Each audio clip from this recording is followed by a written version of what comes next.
दमनक बोला, आप अन्य स्थान पर चले जाइए। इस प्रकार के स्वामी की सेवा करना उचित नहीं है। कहा भी है, उद्धत कार्य अकार्य को न जानने वाले गुरु का भी त्याग कर देना चाहिए। संजीवक बोला, हम स्वामी के क्रोधित होने पर अन्य स्थान पर नहीं जा सकते। कहा भी है, जो बड़े पुरुषों का अपराध करता है वह दूर रहकर भी विचार न करे कि सुरक्षित है, क्योंकि बुद्धिमान की दीर्घ बाहु दूर से भी उसे पकड़ कर मार डालती है। सो युद्ध को छोड़कर अब कोई उपाय नहीं है। यह सुनकर दमनक विचारने लगा, यह मूर्ख तो युद्ध के लिए निश्चय किया है। कदाचित इसके बड़े सींगों से स्वामी की मृत्यु हो जाए तो महा अनर्थ होगा। सो इसे कैसे भी करके यहाँ से दूर भेजूं। यह विचार कर दमनक बोला, मित्र, तुमने सत्य कहा, परंतु स्वामी और सेवक का क्या संग्राम है। कहा है, बलवान शत्रु को देखकर अवश्य ही दूर चले जाना चाहिए, और जो शत्रु के पराक्रम को न जानकर वैर आरंभ करता है वह टिपटिप से समुद्र के समान अपमान को प्राप्त होता है।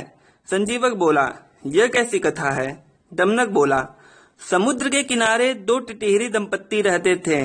समय बीतने पर टिट्टिबी ने गर्भ धारण किया। प्रसव के समीप होने पर उसने टिट्टिब से कहा, मेरे प्रसव का समय आ गया है, सो मैं चाहती हूँ कि आप मेरे अंडे त्यागने के लिए कोई उचित स्थान खोजिए। टिट्टिब बोला, हे प्रिय, यह समुद्र स्थान तो बड़ा सुंदर है, सो यहीं अंडे त्याग दो। टिट्टिबी बोली, पूर्णमासी के दिन यह समुद्र उफान पर होता है, सो मेरे अंडे को बहा भी सकता है, इसलिए अन्य स्थान की खोज की जाए। यह सुनकर टिट्टिब हंसकर बोला, अरे समुद्र की क्या सामर्थ्य है कि मेरे संतान को बहा ले जाए। तू निडर होकर यही अंडे त्याग कर। उसने ऐसा कुछ किया तो मैं उसे अच्छी शिक्षा दूंगा। टिट्टिब के कहने पर टिट्टिबी ने समुद्र तट पर ही अंडे दे दिए। उन्होंने ये जो बातें बोली थी उन बातों को समुद्र भी सुन रहा था और कुतूहलवश सोचा, ये छोटा सा टिट्टिब कितना घमंडी है, जरा मैं भी तो देखूं कि अंडे चुरा लेने पर यह क्या सामर्थ्य दिखाता है। यह विचार कर समुद्र ने अपनी एक लहर से टिट्टिबी के अंडे जल में छिपा दिए। शाम को जब दोनों आहार करके लौटे और अंडों को स्थान पर नहीं पाया तो टिट्टिबी रोते हुए बोली, अरे मूर्ख, मैंने तुझे पहले ही कहा था कि समुद्र की लहर हमारे अंडों को बहा ले जाएगी, सो यहाँ से चल, लेकिन तू अहंकार और मूर्खता में मेरे वचन को नहीं माना। सत्य ही कहा है, जो हितकारी अपनों के वचन नहीं करता है वह मूर्ख लकड़ी से गिरे कछुए के समान नष्ट होता है। टिट्टिब बोला, यह कैसी कथा है। वह बोली, किसी सरोवर में कम्बुग्रीव नामक कछुआ रहता था। उसके संकट विकट नामक दो हंस मित्र थे। कुछ दिनों बाद सूखे से सरोवर धीरे धीरे सूखने लगा। तब कछुए को दुखी देख वो दोनों बोले, हे मित्र, यह सरोवर तो मात्र कीचड़ जितना बचा है, सो आप कैसे रहोगे। कम्बुग्रीव बोला, इस समय जल के अभाव के हमारा जीवन तो होगा नहीं, सो कोई उपाय करो। तब विकट बोला, पास के ही गांव में एक बड़ा सरोवर है जिसमें पर्याप्त जल है। हम दोनों तुम्हें वहां ले चलते हैं, जिसके लिए हम दोनों पंजों में एक लकड़ी पकड़ते हैं और तुम उसे मध्य में अपने मुख से पकड़ लेना। कुछ ही देर में हम वहां पहुंच जाएंगे, लेकिन सावधान रहना, रास्ते में कहीं भी मुख मत खोलना। कछुआ बोला, ऐसा ही होगा। फिर तो सब योजना अनुसार उड़ चले। मार्ग में कुछ बच्चों ने जब यह रोचक दृश्य देखा तो वो बोले कि यह दो हंस अपने साथ मेढक को क्यों लेकर जा रहे हैं। बच्चों की बातें सुनकर कछुआ गुस्से से बोला, अरे मूर्ख, मैं मेढक नहीं कछुआ हूँ।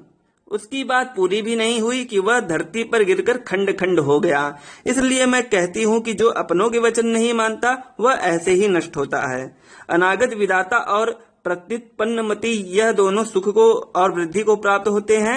जो भाग में है वो होगा, ऐसा सोचने वाला नष्ट हो जाता है। टिट्टिब बोला, यह कैसी कथा है। वह बोली, एक जलाशय में अनागत विधाता, प्रत्युत्पन्नमति और यद भविष्य तीन मछलियां रहती थीं। एक दिन जलाशय के पास आकर केवटों ने कहा, अहो, यह जलाशय तो बहुत मछलियों वाला है, हमने आज तक यहाँ मछली नहीं पकड़ा।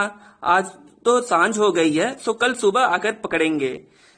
उनके वज्रप्रात के समान वचनों को सुनकर अनागत विधाता ने सब मछलियों को बुलाकर बोला, आप लोगों ने सुना जो केवटों ने कहा, तो भलाई इसी में है कि आज रात किसी भी प्रकार से यहाँ से चल चलो। कहा भी है, असमर्थ को बलवान शत्रु से को देख कर दूर से ही चले जाना चाहिए। यह सुनकर प्रत्युत्पन्नमति बोला, आपने सत्य कहा, मुझे भी अभिष्ट हो रहा है कि यहाँ से चलने में ही कुशल है। जो लोग विपदा में अपना देश छोड़कर परदेश जाने में संकोच करते हैं वो मृत्यु को प्राप्त होते हैं। उनके वचनों को सुनकर यद भविष्य बोला, तुम सब कायर हो। वाणी मात्र से ही दादा परदादा का यह सरोवर छोड़कर जाना उचित नहीं। यदि मृत्यु लिखी है तो दूसरे सरोवर में जाकर भी होगी, नहीं लिखी है तो यहाँ भी नहीं होगी। सो मैं तो अन्य स्थान पर न जाऊंगा। तब उसके वचनों को सुनकर अनागत विधाता और प्रत्युत्पन्नमति अपने परिवार व मित्रों सहित रात में ही दूसरे जलाशय में चले जाते हैं और प्रातः काल केवटों ने आकर यद भविष्य के साथ रुकी हुई मछलियों को पकड़ लिया। इसलिए मैं कहता हूँ, जो सोचता है कि जो होना है वही होगा, उसका नाश होता है। यह सुनकर टिट्टिब बोला, तू क्या मुझे यद भविष्य की तरह जानती है? अभी मेरा सामर्थ्य देख, कैसे मैं इस समुद्र को अपनी चोंच से सोखता हूँ। टिट्टिबी बोली, अरे मूर्ख, तुम्हारी और समुद्र की कैसी लड़ाई? जहाँ गंगा नदी 900 नदियों का जल निरंतर सागर में ला रही है, उसे तू कब तक चोंच से सोखेगा? अगर उसे शत्रुता करनी है तो सभी विहंगों को बुलाकर एक साथ मिलकर उसको सोखो। कहा भी है, बहुत से निर्बलों का समूह भी दुर्जय है, तिनकों से बनी हुई रस्सी से हाथी बांध लिए जाते हैं। काष्ठ कूट चटका मेढकों और मच्छिकों के विरोध से हाथी प्रलय को प्राप्त हुआ। टिट्टिब बोला, यह कैसी कथा है? वह बोली, किसी वन में चटका चटकी रहते थे।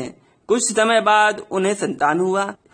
एक दिन एक मतवाला हाथी अपने सूंड के अग्रभाग से चटका चटकी के घोंसले को नष्ट कर डाला।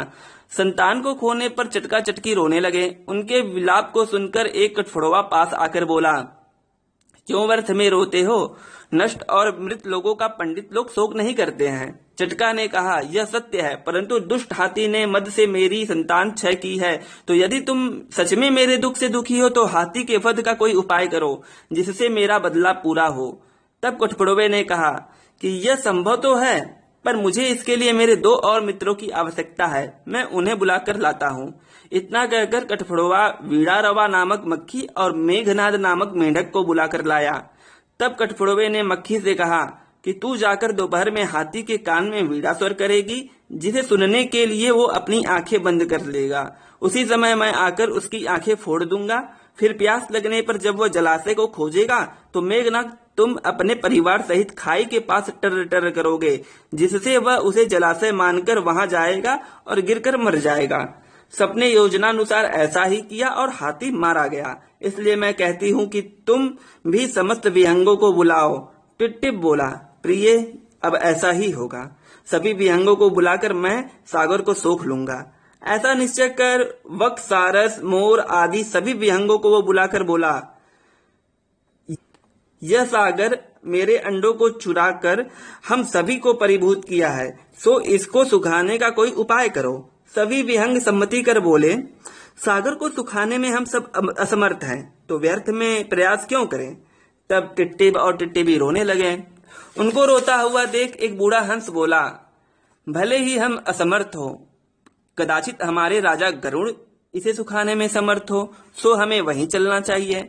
ऐसा निश्चय कर सभी विहंग गरुड़ के पास जाकर करुण स्वर में बोले, त्राहि माम, यह अत्याचार है, दुराचार है कि सदाचार टिट्टिब के अंडे सागर हर ले। सो अब पक्षी कुल नष्ट हुआ, कारण कि आज टिट्टिब के चुराए हैं तो कल हम सबके भी चुराएगा।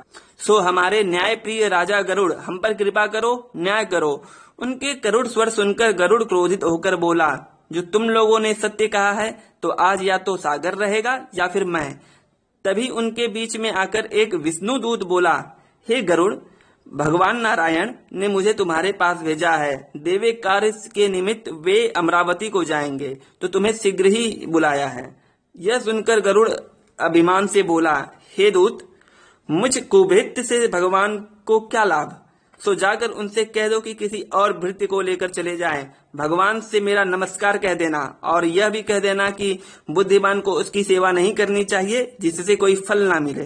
दूत बोला, हे गरुड़, कभी भी भगवान के प्रति तुमने ऐसे वचन नहीं कहे थे, सो आज ऐसा क्या हो गया है। गरुड़ बोला, भगवान के आश्रय भूत सागर ने मेरी प्रजा के अंडे हर लिए हैं, सो यदि सागर को दंड नहीं दिया गया तो आज से मैं भगवान का सेवक नहीं।